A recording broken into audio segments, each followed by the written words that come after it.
ಹನುಮಂತ ಮತ್ತು ಭೀಮನ ಸ್ನೇಹದ ಕಥೆ ಮಹಾಭಾರತದಲ್ಲಿ ಅತ್ಯಂತ ಪ್ರಸಿದ್ಧವಾಗಿರುವ ಒಂದು ಐತಿಹಾಸಿಕ ಹಾಗೂ ಅದ್ಭುತ ಘಟನೆ.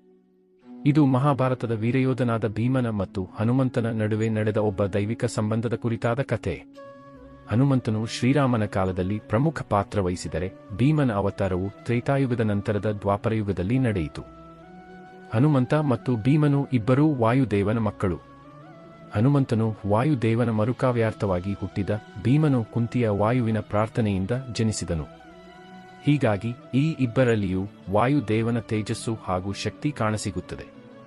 ಹನುಮಂತನು ತನ್ನ ಬಾಲ್ಯದಲ್ಲಿ ಮತ್ತು ರಾಮಾಯಣದಲ್ಲಿ ಮುಖ್ಯ ಪಾತ್ರ ವಹಿಸಿದರೆ, ಭೀಮನು ಮಹಾಭಾರತದಲ್ಲಿ ತನ್ನ ಬಾಹುಬಲ ಮತ್ತು ಅಪಾರ ಶಕ್ತಿಯಿಂದ ಪ್ರಸಿದ್ಧನಾದನು.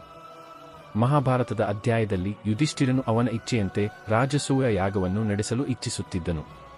ಈ ಯಾಗವನ್ನು ಯಶಸ್ವಿಯಾಗಿ ಪೂರ್ಣಗೊಳಿಸಲು ಅವನ ಬಲವರ್ಧಕನಾದ ಭೀಮ ದ್ರೌಪದಿ, ಯುಧಿಷ್ಠಿರ ಹಾಗೂ ಇತರ ಪಾಂಡವರೊಂದಿಗೆ ಹಿಮಾಲಯಕ್ಕೆ ಯಾತ್ರೆಗೆ ಹೋದನು.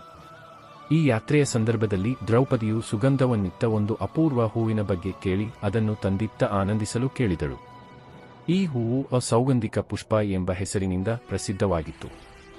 ಭೀಮನು ತನ್ನ ಶಕ್ತಿಯ ಮೇಲೆ ಭರವಸೆ ಇಟ್ಟುಕೊಂಡು ಆ ಹೂವಿನ ಹುಡುಕಾಟದಲ್ಲಿ ಹೊರಟನು.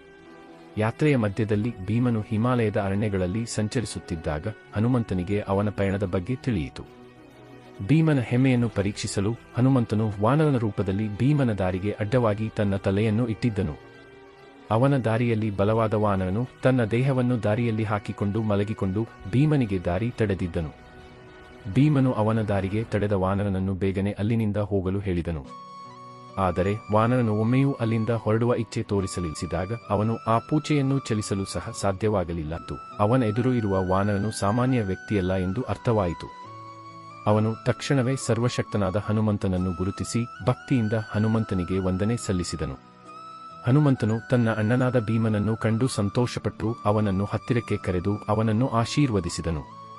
ಹನುಮಂತನು ಭೀಮನಿಗೆ ತನ್ನ ದೈವಿಕ ಸಾಮರ್ಥ್ಯದ ಬಗ್ಗೆ ತಿಳಿಸಿ ರಾಮಾಯಣದಲ್ಲಿ ತನ್ನ ಪಾತ್ರದ ಬಗ್ಗೆ ಕೆಲವು ವಿಚಾರಗಳನ್ನು ವಿವರಿಸಿದನು.